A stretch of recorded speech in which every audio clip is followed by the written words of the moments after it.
Hey guys! Today we're gonna be reviewing 2 food courts that our group has picked. And welcome to Food Court Finds with Matt, where we explore the best and sometimes the most overly hyped food spots in the city. My name is Matt, and today we're diving into a foodie showdown. It's traditional versus contemporary food courts. So, sino kaya mananalo? On one side, we have Cash and Carry Food Court in Makati.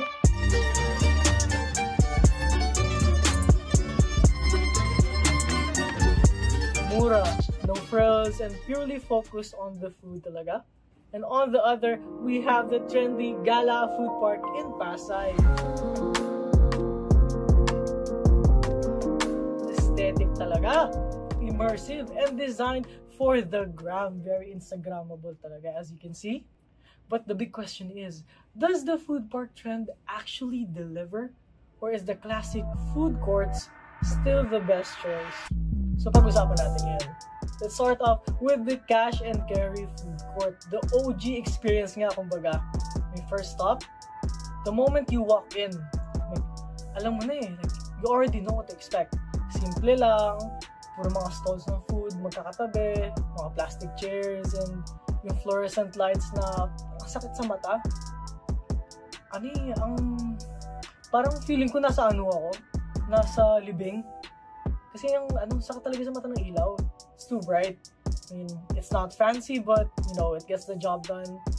Walang mga kakaibang decorations or hindi ganun ka-Instagram worthy yung spots here. Like, hindi mo siya pwede talagang i-story or my day.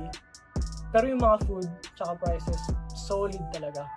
I mean, hindi siya nagde-disappoint. You have everything from home-cooked Filipino favorites to budget-friendly Asian and Western dishes. Kung gusto mo ng sisig, meron. Kung gusto mo ng pizza, meron din. Lomi, walang problema. And na meron din lechon kawali. Personally, trinay ko yung pizza sa Sbarro. I forgot kung anong klase, basta makapal na pizza. Nasa around 1 to 2 inches, basta kapal. Sarap, promise, nabusog na ako. Mura, tas sold talaga, kahit yun lang yung pagkain ko. Price-wise, it's a win for me talaga. Most meals cost way less than what you'd expect at restaurants. Portions are very, very generous. Yung catch lang, kailangan lang talaga ng update ng mga malls. Specifically the food court area, very outdated yung itsura niya. Yung lighting niya, di siya talaga pang cozy dining. Parang gusto pa kainin lang ako, tapos wala na, alis na ako. Parang mga, fast food restaurants, parang ako nasa Jollibee, feeling ko ganun. Pero when it comes to food and affordability, Cash and Carry talaga solid choice. Next naman is the Gala Food Park. Ito talaga favorite, guys. The aesthetic wonderland. Feel ko nasa Japan ako dito. Alam mo na yung main character sa Japan, feel ko nandun talaga ako, yung naisikay ako. Like, now let's move on. Like, yung first thing na napansin ko talaga is yung ambience. Like, grabe. Lakas ng impact. Yung mga lanterns, wooden tables, like soft, warm lighting, medyo yellowish. It's like stepping into a themed festival market. Kasi nung nag-Japan ako, like, puro ganun nakikita ako. Pagdating sa food courts nila, like, super themed yung place.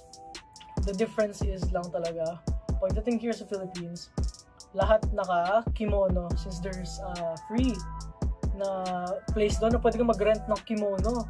Pag bumili ka ng pagkain, natin yung picture ko, videos ko, kinakasuot ako ng kimono. Kaya yun talaga na-enjoy ko. Like, it's not just a place to eat, like, it's an experience. And if hindi ka bibili, like, pwede mo i-rent yung kimono na yun for 100 pesos. Like, it's basically like built-in photo ops talaga. Cheat code na yan para sa mga Instagram dyan. Alam mo na, mga rising na artist. It looks really magical. But yung pagkain nga, like, it's not always smooth sailing. Finding a seat, ang hirap. Kasi alam mo na, pag trendy talaga yung isang lugar, dudumugin eh. So wala, no choice ka talaga. Maghihintay ka, hanap ka ng upuan mo. Yung layout, very cute siya, ang ganda. Pero impractical kasi ang liliit ng mga upuan. Ang hirap kumain. Pero pagdating sa aesthetic ng lugar, solid talaga. Like, napuno na yung storage ng camera ko kakatake ng pictures. The lighting, super great for aesthetics. Ang ganda niya sa skin tignan pag nag-picture ka. But not so great when you actually want to see when you're eating. Like, medyo dim yung lights pagdating sa baba. Kasi ang baba ng tables nila, so hindi maabot yung lights just far enough. Pero pagdating sa like pictures on your face, on your bodies, maganda talaga siya. And speaking of food, let's just say very hit or miss. Kasi I ordered the sushi. Tapos, I thought the soy sauce was like regular, like toyo lang, ganon. Pero may halo siyang wasabi. So dinamihan ko yung sausaw. Tapos pag subo ko talaga, ang hapdi, ang anghang, grabe. Para akong nagsamyang challenge. Niluwa ko talaga yun sa yung plastic bag, hindi ko kanaya. Yeah, I definitely recommend na stick to something na you already know, like the food. And always ask questions kasi sinusundan talaga na yung authentic na Japanese theme, like yung maanghang na wasabi and soy sauce. Katsu curry, my roommates said that they're bland, hindi yata nila sinison. Yung yakisoba, tubig, parang ramen na lang eh. And that said, Gala Food Park isn't all that bad. It has free parking, kids area, and a fun interactive atmosphere. If you're after a unique experience, nagde-deliver talaga siya. But food quality, if yun yung top priority mo, you might walk away a little disappointed. Like I said, 50-50 nga. So, for our team's final verdict, and my opinion, for food, may variety, affordability, cash and carry talaga food court. Hands down, like walang tatali sa pagkain, tapos mura pa.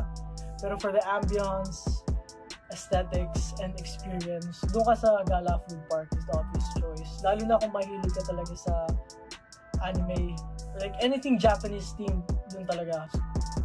Now, for the recommendations, para sa cash and carry, siguro update yung ambience, like better lighting, modernized seating kasi medyo bland talaga siya. Maybe even a bit of branding para more welcoming siya para sa tao. Di mo feel na pinapakain ka lang tapos pinapalayas ka na kagad. Parang gusto mo talaga magstay there, to enjoy the food court.